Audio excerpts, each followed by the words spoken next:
So as we begin to walk through the virtues, the first virtue that we have to look at is the virtue which basically governs all the other virtues, the virtue of prudence.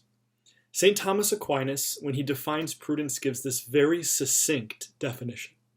He says, prudence is right reason applied to action. Right reason applied to action. Prudence, by its definition, means the capacity for the intellect to apprehend good things and then discerning the proper means of obtaining them. So basically, you see what you want, and then you can evaluate how to obtain it. Prudence is that evaluation virtue. Now, the Catechism of the Catholic Church has this great verbiage for it.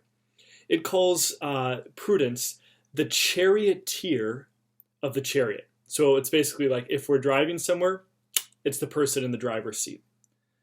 The tradition has many quotes from saints surrounding this wonderful virtue of prudence.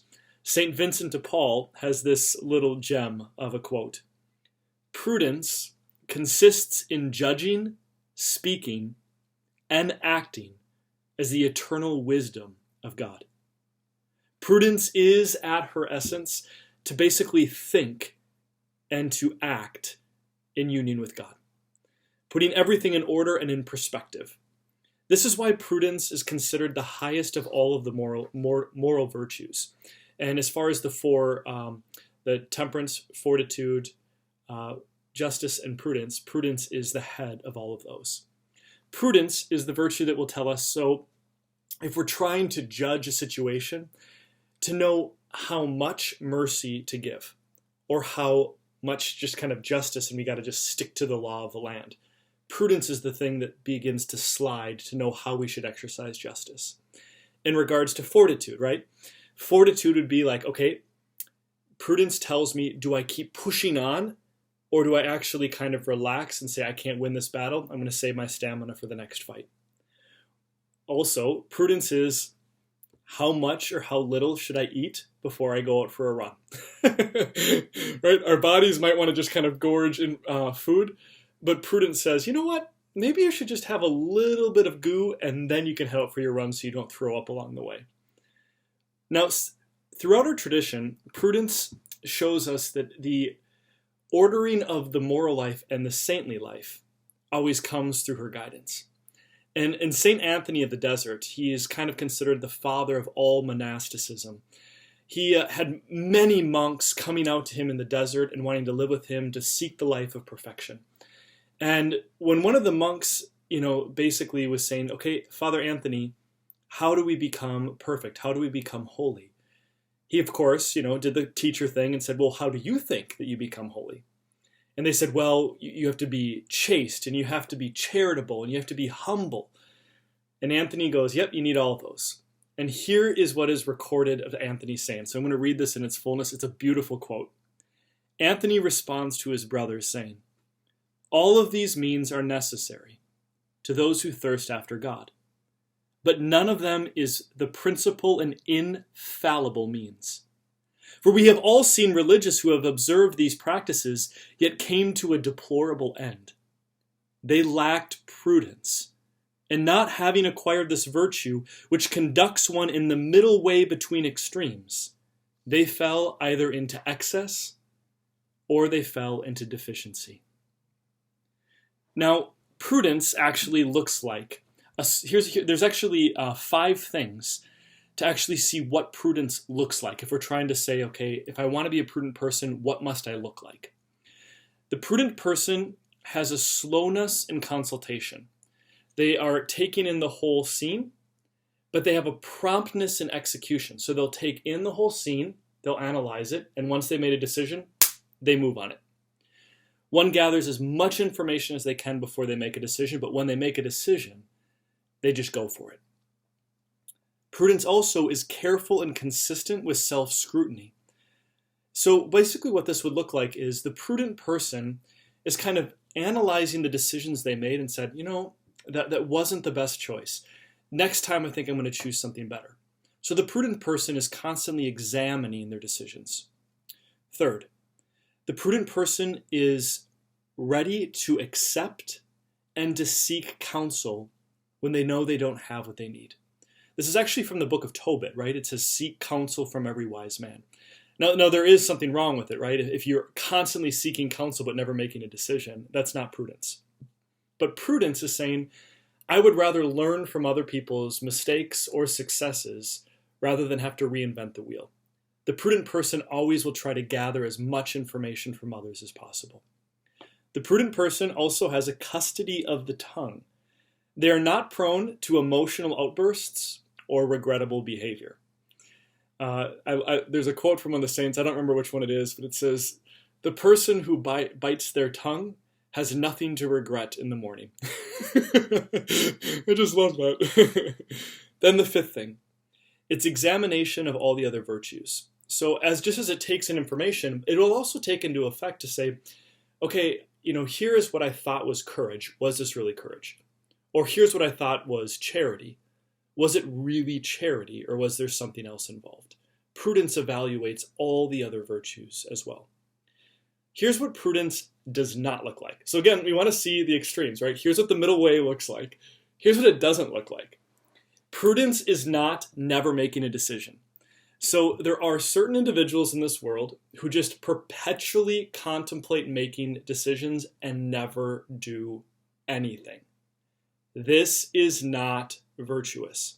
It's like prudence began to grow up and you saw it begin to sprout because they're taking in all this information, but then they're handicapped to actually go forward and pull the trigger and make a decision. Prudence will have to know, here's the right time to make a decision, here is not. Prudence, it's so funny. I've been doing direction at the seminary for a long time, and oftentimes under the guise of prudence, guys in formation for the priesthood or religious life will be waffling back and forth. Should I or shouldn't I be a priest? Should I or shouldn't I be a religious? And they'll never make a decision. They just perpetually waffle until basically time runs out, and then someone has to make the decision for them. Again, this is not prudence. Prudence is also not like a foolishness or an impulsivity where you just kind of react quickly. So I remember very early in my priesthood when I'm kind of learning how the bureaucratic arm of the church works, that I was just like, going on, doing stuff in the parish. And then I'm like, oh, I got to get a proxy for this. Like, what's a proxy? And so you kind of had to backtrack because I had pushed too far forward without actually understanding and surveying the scene. So there was foolishness on my part. But again, you got to learn from that. The virtue of prudence is obtained, sadly, by trial and error. So if you want to gain the virtue of prudence, you will have to make some mistakes. So perfectionists have a hard time with this virtue because you really can't have prudence without breaking a couple of eggs. Prudence will always seek advice as well. And so it's like, we do this a lot in a college setting, right? As you'll say, the prudent person will ask, hey, have you had this teacher before? And so they're trying to do their research to see, okay, I'm about to spend a couple grand on this class. Is this professor actually good? And so it's prudence that would seek after that before you would commit to it. St. Ignatius of Loyola suggests that the best way to grow in the virtue of prudence is to make every decision with a supernatural end. And so this is interesting, right? Because of course Ignatius is training disciples of Christ. And so what he's wanting them to do is to make every decision heaven as your end. So as we kind of put this in to say, like, is this, if I made this decision, this choice, is this something that I would want to stand before the judgment seat of God and say, yep, I made this choice? This is oftentimes, right, if we're collecting information and we realize, I haven't done a good job doing my research, we're not going to say, I want to present that to God. And so Ignatius's wisdom and just saying, see it with a supernatural end actually is quite helpful for growing in this virtue. Ignatius would also exhort his disciples to make pro-con lists.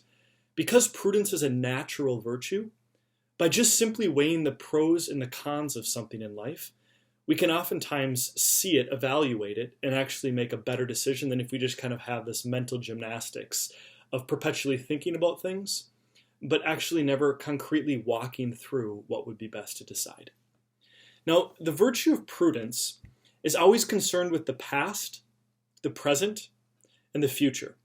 And in fact, in old Greek iconography, Prudence is always depicted as holding a mirror. And it's actually really interesting. So if you see it, looks like it would be like vanity or something. But what the prudent person's doing is the statues, they actually have several of them at St. Peter's in Rome, is it'll have, women are always what's depicted as the virtues. It'll have a woman who's basically has a mirror up, but she's looking past the mirror into the future. She's looking at her reflection to see where she is, both when in the past, but then also who she is in the present. And so it's actually kind of a good reminder to say, okay, prudence is past, present, and future. It remembers to learn from the past. It takes stock of the present, seeing all the cultural things that are going on, the signs of the time. But then it also, right, it looks to the future to discern and to predict. This is often times where the prudent person will almost have like a prophetic edge, where they kind of like, they know something's going to happen before it happens. Not because they have this profound charism and mystical gifting, but they can actually just think through things. St. Teresa of Lisieux in her life recounts how some of the sisters, the novices who she was in charge with, would say, "Sister Teresa, you have the gift of reading souls." And she would laugh and she says, "No, I've just seen a lot of novices." So it wasn't that she had any supernatural gifting in that regard. She had many other supernatural gifts, but not that.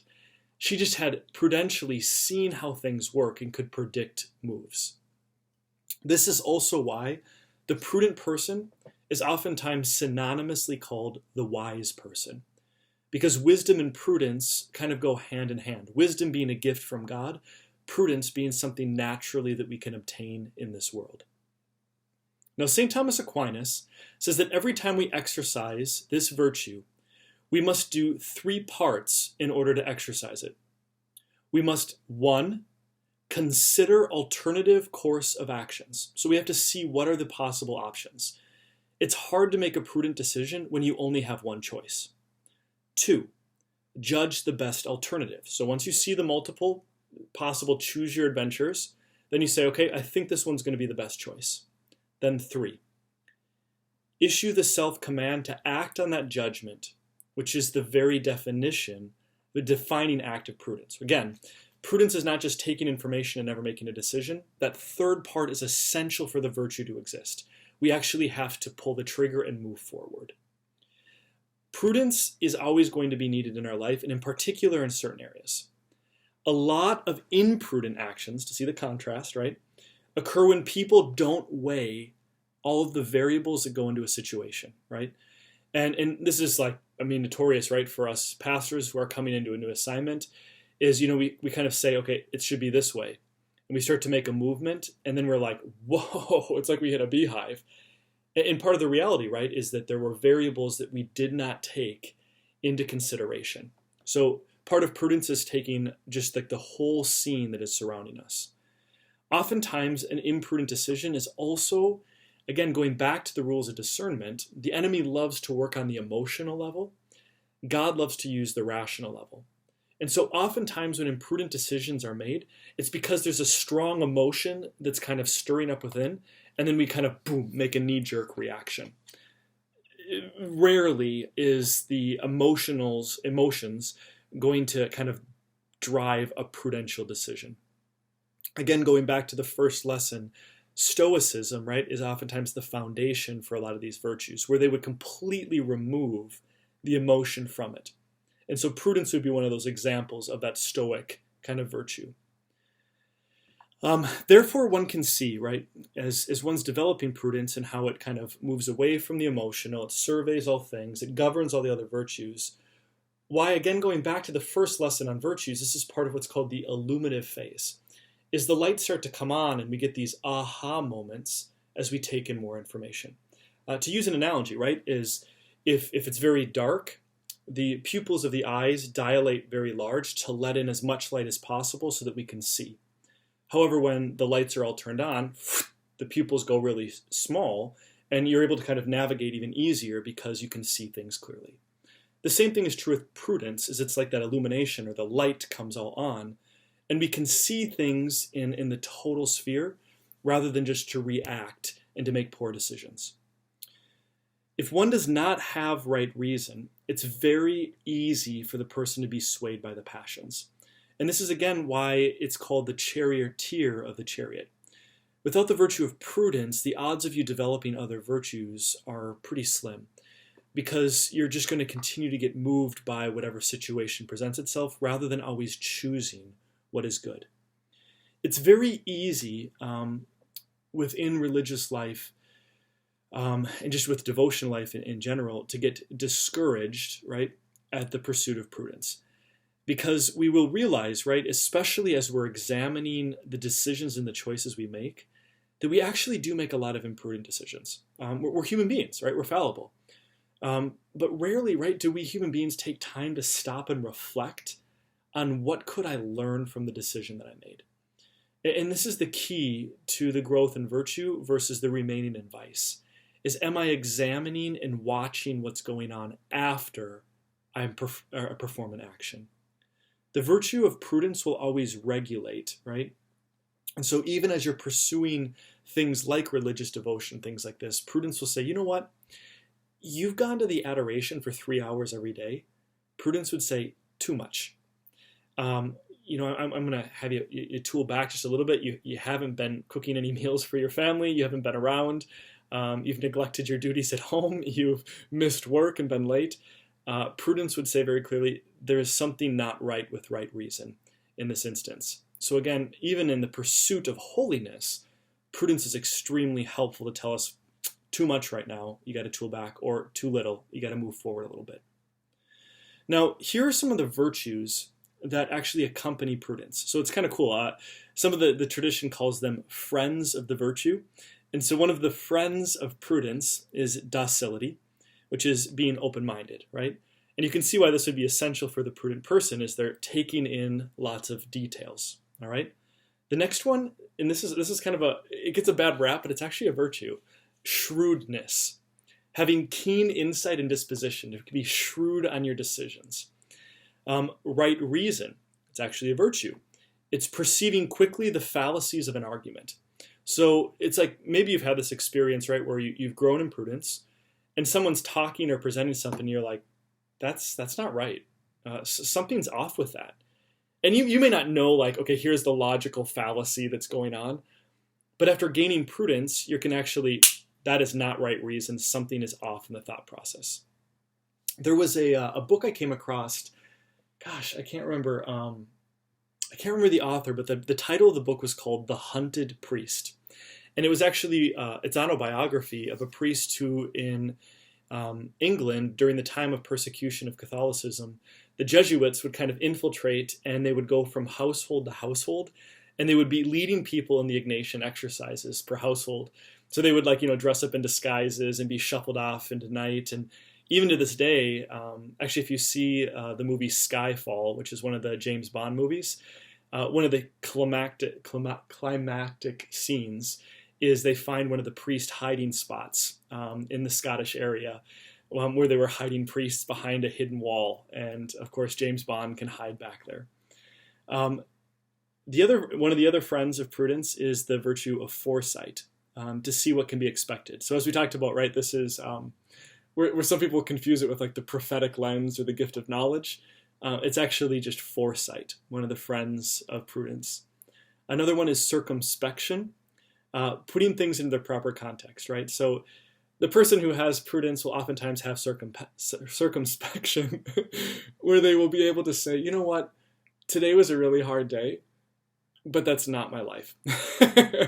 Or this was a really difficult month, but I've had other days. It can put it in its proper place. Prudence will also have that virtue of caution. They're not rash in the decision making. The evil one will always try to push us to be quick, to be fast, because he knows he's running out of time. The person with prudence will say, you know what, we can make a decision next week on that. It's okay. I know it's really, really pressing and important to you right now, but we actually don't need to make a decision for another month and a half. So let's just wait a week and think and pray about it. That's also the prudent person, is saying we don't need to do it right now. They're cautious. The person with prudence typically has the virtue of good counsel. The prudent person is someone that you would actually want to seek advice from. They can put things in their proper context and actually help us to pursue the good by encouraging us either through stories or fables or these sorts of things.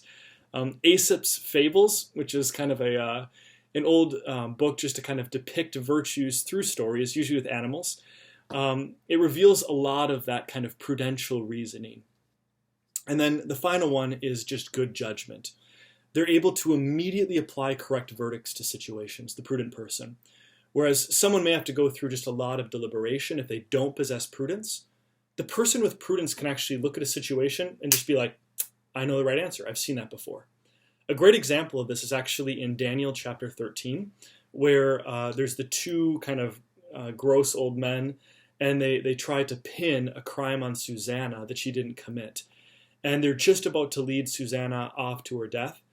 And Daniel pipes up and says, no, this woman is innocent.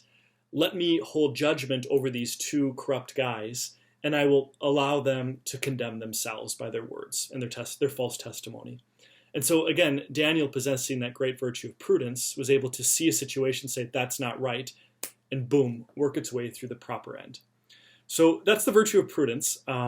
The other virtues, right, they're actually a little bit more kind of narrow-minded. Prudence, because it encapsulates kind of control of all the other virtues, it does seem a little bit of a mess. But again, if we're just to boil it down to one thing, it is right reason with proper action. God bless you, and have a wonderful day, and hopefully you will grow today in that great gift of prudence.